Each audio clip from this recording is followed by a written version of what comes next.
নমস্কার, সকলকে স্বাগত জানিয়ে আজকের পর্ব শুরু করছি। আজ বলবো নবরাত্রি কথা।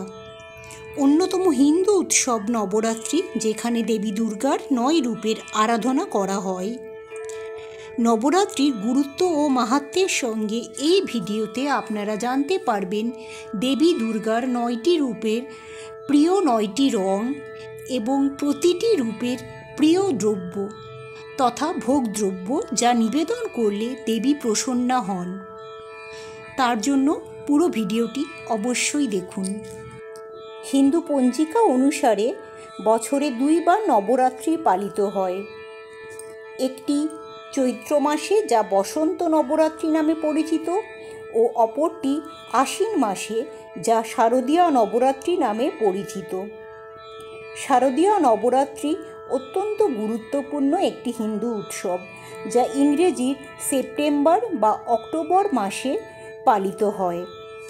হিন্দু ধর্মের অন্যতম প্রধান উৎসব নবরাত্রি, যা দেবী দুর্গার 9টি রূপের সম্মান জ্ঞাপনে তথা আরাধনায় উৎসর্গ করা হয়। আশ্বিন মাসে মহালয়াতে অমাবস্যা তিথিতে পিতৃপক্ষের সমাপন হয়।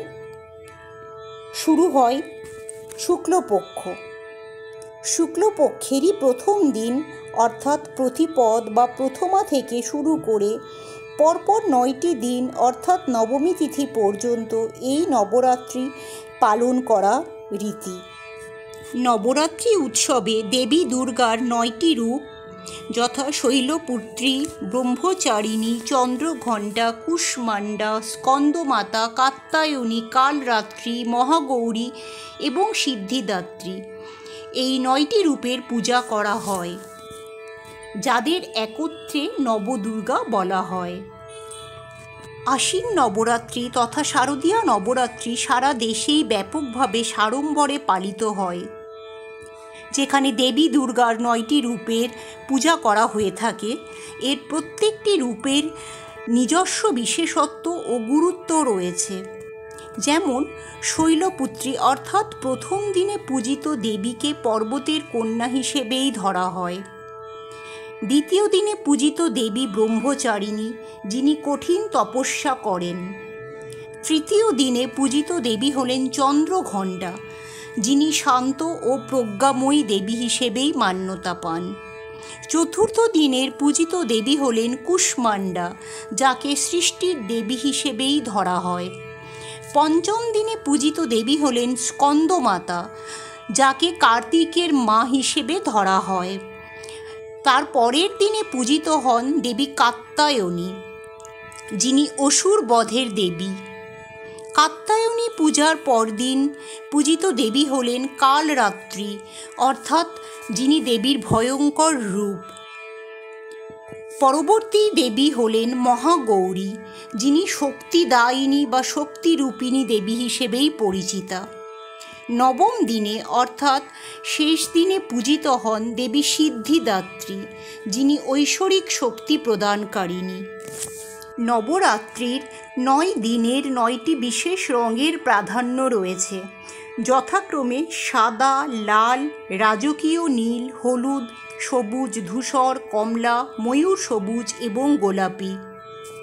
নবরাত্রি পূজার সময় পূজার্চনা, ভোগ নিবেদন, প্রার্থনা, জপ করা এবং দুর্গা মাকে আহ্বান করা শুভ বলেই মনে করা হয়। 9 দিন বিভিন্ন দুর্গা রূপের আরাধনার পর সাধারণত বিজয়া দশমীতে সমাপ্তি উৎসব পালিত হয়, যা ঐশ্বরিক শক্তির জয়কেই নির্দেশিত করে এবং সমস্ত নেতিবাচক প্রভাবের ওপর ইতিবাচকতার জয়েরই প্রতীক হিসেবে ধরা হয়। নবরাত্রিকে আধ্যাত্মিক শক্তির নবজাগরণ এবং নারীর ঐশ্বরিক শক্তিকেই চিহ্নিত করার উৎসব হিসেবে মান্যতা দেওয়া হয়।